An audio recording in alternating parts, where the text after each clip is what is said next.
everyone, welcome back to my channel. My name is Ashley, and today I'm going to be talking about all of CJ Tudor's books and letting you know which ones I think are best.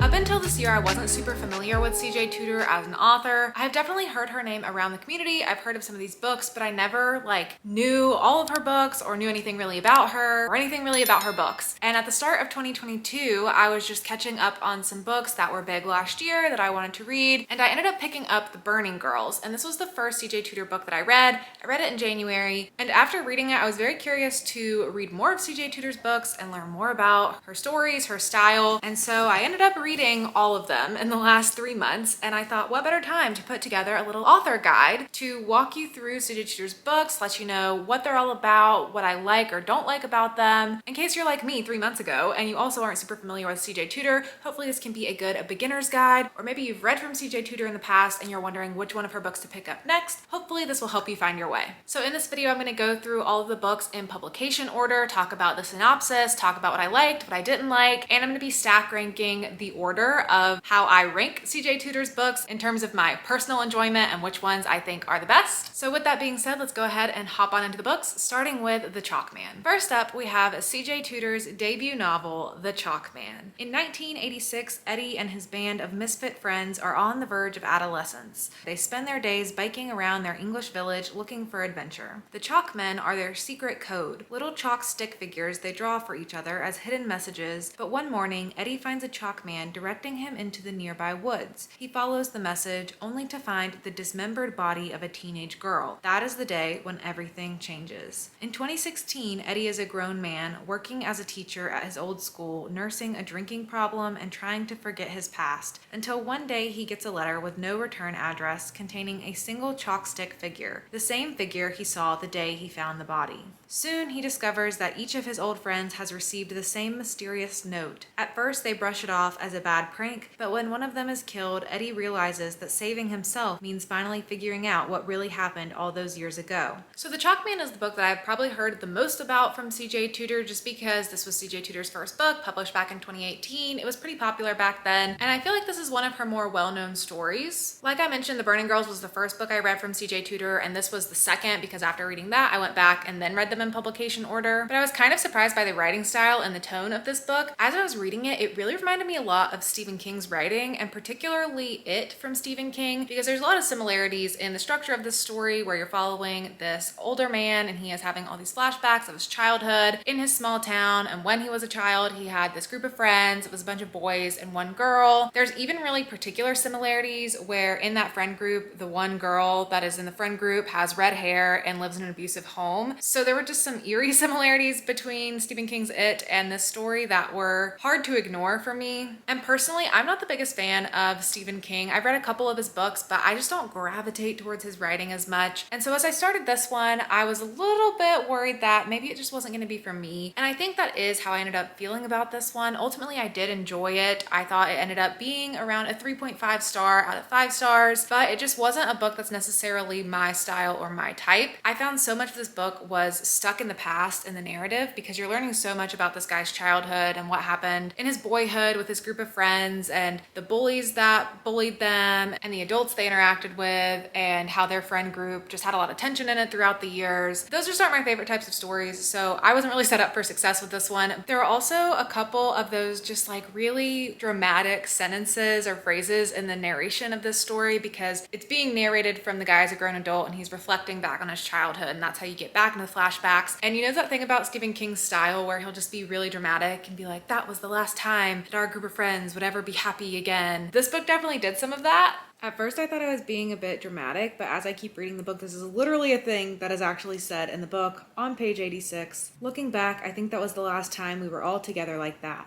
Relaxed, friends, still a gang, before things started to splinter and crack. And so it was just a little bit dramatic or cheesy. But overall, I did really like how the story got dark. I liked how it was sort of like a blend of horror and thriller in a way. There's some really gruesome scenes in this story, and I really like how that affected the tone overall. And I think personally, I would have maybe just enjoyed this story more if we were following a different character as the main character. I have my preference, but I don't want to tell you who because that might kind of spoil some of the plot twists. But yeah, overall, thought this was a fine time. Ended up being a 3.5 out of 5 stars. And out of my ranking of all 4 of CJ Tudor's books, this one ends up in the number 3 position. Next up, we have The Hiding Place, which was published in 2019. In this book, you're following Joe. Joe never wanted to return home. After the way things ended with his old gang, the betrayal, the suicide, the murder, he got out and never looked back. So why, after all these years, is Joe once again in his hometown, lying through his teeth to get a teaching position at his former school? Is he just there to settle old scores? Is he trying to escape his enemies? Or does it have something to do with the recent killing that has shocked the small village? One thing is for sure, Joe has a very good reason for coming back. Very soon after reading The Chalkman, I picked up The Hiding Place, and while I was reading The Hiding Place, I sort of had trouble remembering The Chalkman and separating the two in my mind because this one feels very similar to The Chalkman. Has a very similar setup where you're following this older man who's returning back to his small town, and you're also getting flashbacks of his childhood. There's dark things going on, it's small town vibes. It just overall feels pretty similar to The Chalkman, so if you liked The Chalkman, I think you also have a good chance of liking The Hiding Place. I ended up feeling pretty similarly about The Hiding Place as I did The Chalkman, although I do think I enjoyed this one a little bit less,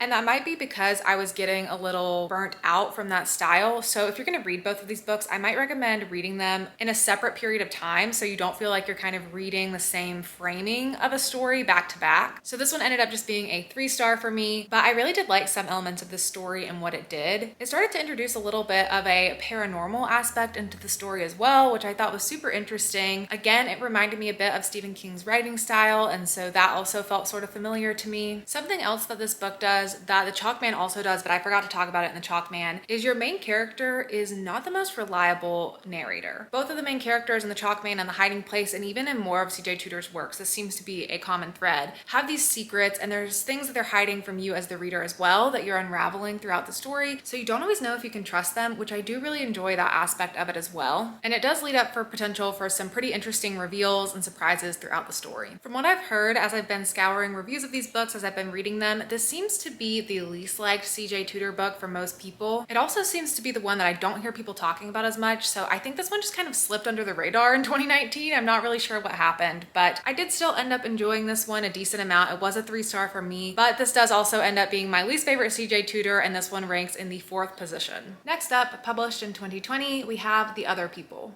Question: why are you called the other people? Answer: we are people just like you, people to whom terrible things have happened. We've found solace, not in forgiveness or forgetting, but in helping each other find justice. Driving home one night, stuck behind a rusty old car, Gabe sees a little girl's face appear in its rear window. She mouths one word: Daddy. It's his 5-year-old daughter, Izzy. He never sees her again. 3 years later, Gabe spends his days and nights traveling up and down the highway, searching for his daughter, even though most people believe she's dead. When the car Gabe saw that night is found abandoned in a lake with a body inside, Gabe must confront not just the day Izzy disappeared, but painful events from his past now dredged to the surface. Question: what sort of justice? Answer: that depends on the individual, but our ethos is a punishment that fits the crime. Question: can I request to have someone killed? Answer: if your request is acceptable, and unless there are exceptional circumstances, we fulfill all requests. This one's definitely going to be a hit or miss for people, but it was definitely a hit for me. It is one of those weird books where for a lot of the time you don't really know what's going on in the story. It took me to about the halfway point to really understand what's going on, and I think that's super intentional, and I really liked that. But I know some people don't want that. Some people want to know exactly what's going on from the start, but this is one that has a lot more mystery around it. There's a lot more to understand. There's this secret group of people called the Other People, and it takes so long to figure out what that means. But once I did figure out what that meant, I thought it was really fun, and I've never really read a thriller that tackles this topic before, and so I really liked this. It was really unique for me. I really like the structure of the story. Typically, stories about children who are kidnapped or go missing are books that I don't usually enjoy, but something about this one worked for me. It didn't bother me. I just really enjoyed it. There's also an aspect of the story where there is some supernatural, paranormal, magical things potentially going on as well, and it does end up being pretty unexplained by the end of it. it. So if you don't like ambiguous things or unexplained magic, you also might not really like this one, but I really like that aspect to it. I love just the little twinkle of something weird going on and you don't really know what it is, and it's left a little bit open-ended for you to figure out. I thought that was really, really cool. I will say the ending of this one did fall apart a little bit for me. There are a couple things that I just wish would have been done differently. There's a couple pacing things that are a little strange. There's a lack of a huge emotional reaction at a place where I expected there to be a huge emotional reaction, so that was a little bit strange to me. And then there's also a little bit of like a romance element that ends up coming into the story, and I kind of wish it wouldn't have had that. But still, overall, I did enjoy this one quite a bit. It does end up being about a 3.5 to a 4-star rating for me, so it ends up coming in at position number 2 in my ranking. And finally, published in 2021, we have The Burning Girls. A dark history lingers in Chapel Croft. 500 years ago, Protestant martyrs were betrayed, then burned. 30 years ago, 2 teenage girls disappeared without a trace. And a few weeks ago, the vicar of the local parish hanged himself in the nave of the church. Reverend Jack Brooks, a single parent with a 14-year-old daughter and a heavy conscience, arrives in the village hoping for a fresh start. Instead, Jack finds a town rife with conspiracies and secrets and is greeted with a strange welcome package, an exorcism kit, and a note that warns that there is nothing covered up that will not be revealed and hidden that will not be known. The more Jack and daughter Flo explore the town and get to know its strange denizens, the deeper they are drawn into the age-old rifts, mysteries, and suspicions. And when Flo begins to see specters of girls ablaze, it becomes apparent there are ghosts here that refuse to be laid to rest. As you may know if you've seen some of my videos talking about this book, I absolutely loved The Burning Girls. This was a 5-star read for me. This stands out at the top of my rankings for CJ Tudors books, and this book is the reason that I decided to go back and read all of CJ Tudors' other works as well, because I just enjoyed this one so much. There are so many things I loved about this story. Overall, I just loved this atmosphere with this religious horror aspect in the story as well. It just worked so well for me, and I just loved everything about it. I really particularly enjoy watching families move to new towns and being put in weird situations. I don't know what it is about that trope, but it just really works for me. I think too in the story, you really see CJ Tudor's writing develop and her storytelling develop throughout her career. This is her most recent book, and so that does make sense to see that kind of pattern go throughout her writing. But I'm really, really glad I started with this one because it just really blew me away. And part of that is probably due to my personal preferences and things that I enjoy in stories. I think this one does a great job of balancing that horror and thriller aspect as well. I love the small town vibes in this one. I love the family connection in this one between Jack and Flo. You also get to see both Jack and Flo's perspective in this story. So you see an adult perspective in this new town and you see a teenager perspective throughout the town, which I think is also an interesting dynamic to have. The story also contains that vibe of potentially paranormal or supernatural things happening as well. And I just think that's so cool to see that throughout CJ Tudor's work and how she plays with that more and more throughout her stories. But yeah, overall, if you're gonna end up picking up one CJ Tudor book from this video, this is definitely the one I recommend. This is by far my favorite, and this is the one that made me really excited about the rest of her work. So that is it for all of CJ Tudor's books. This is the stack ranking that we ended up with. And again, these are just my personal preferences, and this is just my personal experience with these books. Honestly, I do think they're all an enjoyable time. None of these got below a 3-star rating, so I really did enjoy all of these books that I read from CJ Tudor, and I'm super excited to see what she does next. I expect a couple of her signature style things to continue throughout her other books. This idea of really meshing horror and thriller elements, bringing in the potentially supernatural or paranormal or magical aspects into the story as well. Also, all of these just have that small town feel and atmosphere to the story that adds a sense of containment and really elevates the atmosphere of the story. And they all also have something a little bit tropey to them. Like The Burning Girls has this sort of religious context. The Other People, I can't spoil for you what it is, but it's like something specifically kind of weird going on. In The Chalk Man, there are these secret chalk figures leading out into the woods. And then in The Hiding Place, there is this mine that has this creepy history and the kids play in it and things go wrong. So based off all of that, I'm super excited to see what CJ Tudor does next. I will definitely be picking up more of her work in the future. And I'd really be curious to know which of CJ Tudor's books you have already read, which ones I have made you interested in reading, or if you've never read from CJ Tudor at all. Let me know down in the comments below and we can chat about all of her books. And if you've made it to the end of this video and you want to leave an emoji to let me know, let's do the fire emoji to match with The Burning Girls, since that one was my favorite. Also, let me know down in the comments if you would like to see me do this with other authors in the future. I've got a couple other ideas for authors on my radar, but I really want to know what you would like to see. But that is it for me. Thank you so much for watching, and I'll see you on my next video. Bye!